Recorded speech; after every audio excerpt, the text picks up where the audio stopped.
Let them hate me, so long as they fear me. You have heard of tyrants who killed for power, but Caligula killed for pleasure. And sometimes he made pleasure itself a form of execution. Rome called him princeps, first among equals.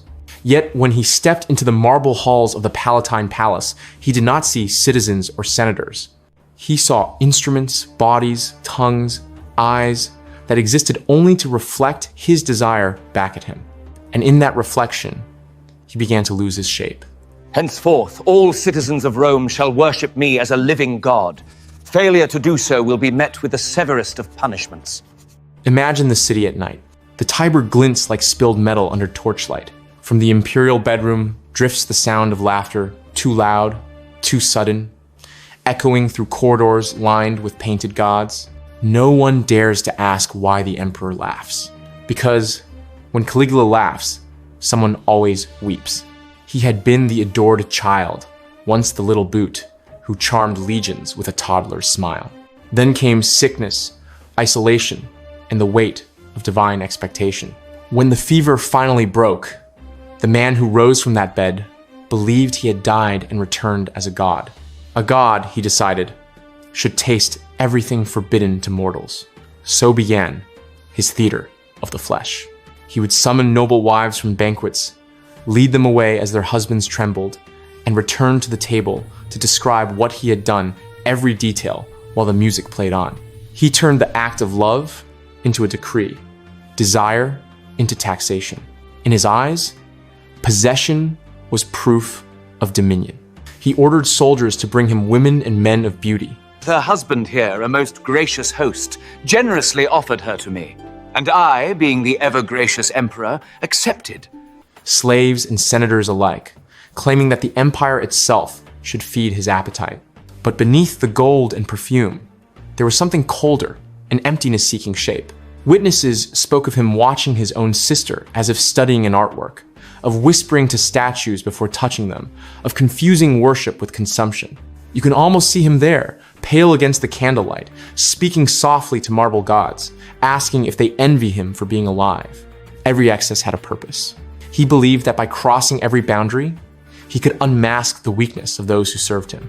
Humiliation became his language of rule. He would turn a senator's wife into spectacle, a priest's vow into a jest, a night of pleasure into public theater. To disobey meant death. To participate meant surviving another day. And yet, for all his cruelty, Rome watched him with morbid fascination. Because in his madness, the city glimpsed something familiar. The hunger for control, disguised as celebration. Caligula was not simply depraved. He was the mirror no one wished to face. When dawn spilled across the Palatine, the emperor would stand at his balcony, staring over the sleeping capital. He believed every window concealed a voyeur, every whisper carried his name, every dream belonged to him. He ruled not by fear of the sword, but by the terror of intimacy, forcing Rome to see that the most dangerous tyrant is the one who learns to rule inside your desires. And as the sun rose higher, he would smile, because for one more day, his empire still pretended to love him. What happens when pleasure becomes policy? When the emperor's desire is not private sin, but public law? Under Caligula, the human body itself became an instrument of government flesh, turned into a form of tribute. By the second year of his reign, the banquets of Rome no longer ended with music. They ended with orders. He would rise from his couch, lift a jeweled hand, and choose someone, a senator's wife, a soldier's son, a slave girl pouring wine. A gesture from him meant command. To resist was treason. To obey was degradation. Those chosen were led not to chambers, but to a stage of marble within his private garden, a place the courtiers whispered about but never named. There, Caligula transformed intimacy into ceremony. Every gasp, every silence, every humiliation was observed. It was said he wanted the gods themselves to witness, that even Jupiter must be jealous of his reach. Candles burned beside altars as music played low, disguising the horror as worship. It was not desire he sought, it was confirmation that he could rewrite what Rome called sacred. You can almost smell the air, the mix of oil, incense, and fear. Witnesses spoke of him lifting a priest's daughter onto a marble table and declaring her a sacrifice of beauty to the living God. He mocked the rites of marriage, calling himself the groom of all Rome's women. He would take a nobleman's wife in front of her husband, then ask him how she compared. Those who answered wrong were never seen again. He invited senators to bring their daughters as offerings, promising them advancement in return. When they hesitated, he sent guards to fetch them anyway. In the flickering light, he watched, not the women, but the fathers, how they swallowed pride to survive. That was his true pleasure, the destruction of dignity. Even his sisters, the women who had once comforted him in childhood, were not spared his delusion. He paraded them as goddesses, kissed them before the Senate, and declared that divine blood had the right to mingle with itself. To the people, this was blasphemy. To him, it was theology.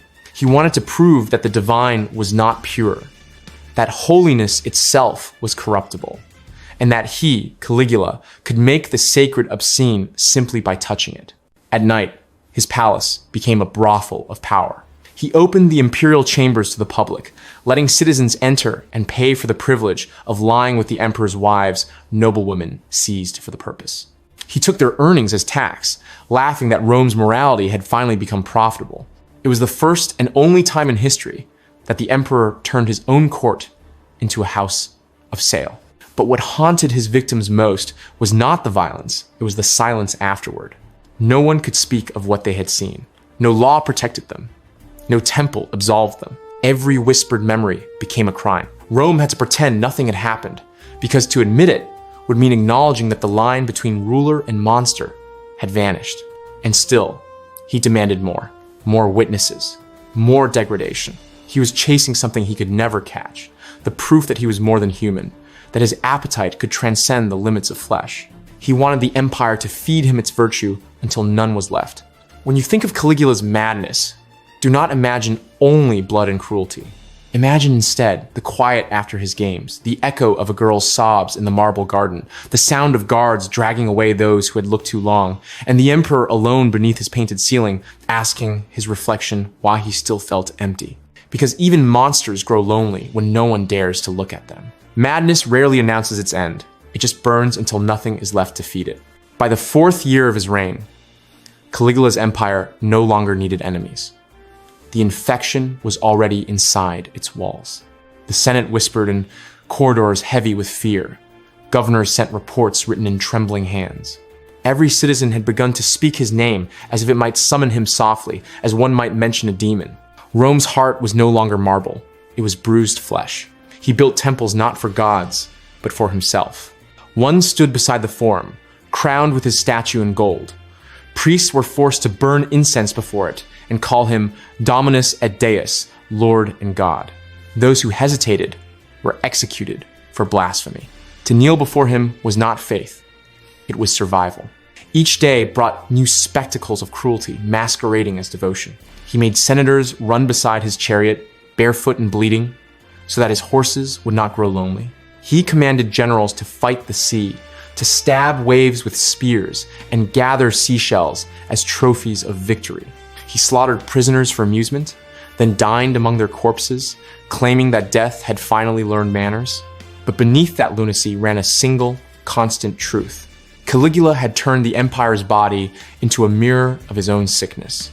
Rome's shame had become its emperor's reflection. Even his closest guards began to flinch at his presence. He trusted no one, yet demanded worship from all. At night, he wandered the palace, muttering to invisible companions, calling himself Jupiter reborn. He would stop before a mirror, whispering to his reflection, as if it were his twin god, and ask, "Do they love me yet?" Perhaps that was the final tragedy, that beneath the divine madness still lived the abandoned boy who had once watched his family slaughtered for power. The child who learned that love in Rome was bought only with terror, so he became terror itself. The end came not as rebellion, but as retribution.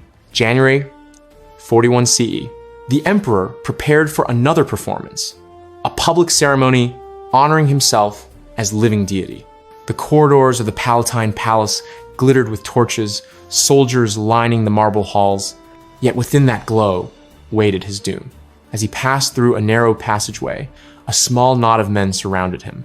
They were not heroes, only soldiers, who had finally decided they could not endure another night of his theater. Steel flashed. The first blow cut his jaw. The second pierced his neck. The emperor's cries echoed against the marble he had once ruled. When the body fell, the silence that followed was immense, as if Rome itself exhaled for the first time in years.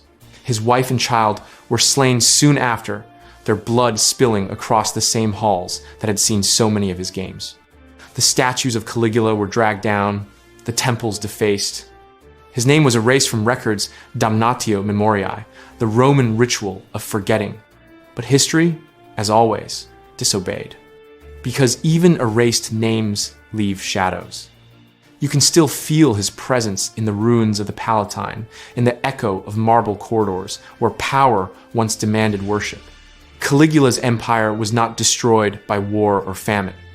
It rotted from within, eaten by one man's hunger to be adored as a god. And that is what makes his story terrifying.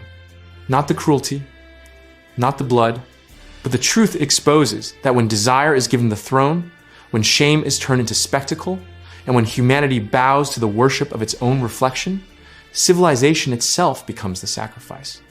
Rome's greatest monster was not born in darkness. He was born in daylight, in the heart of the world's most advanced society. And that is why his ghost still walks among empires. A reminder that madness wears the crown long before the sword strikes it down.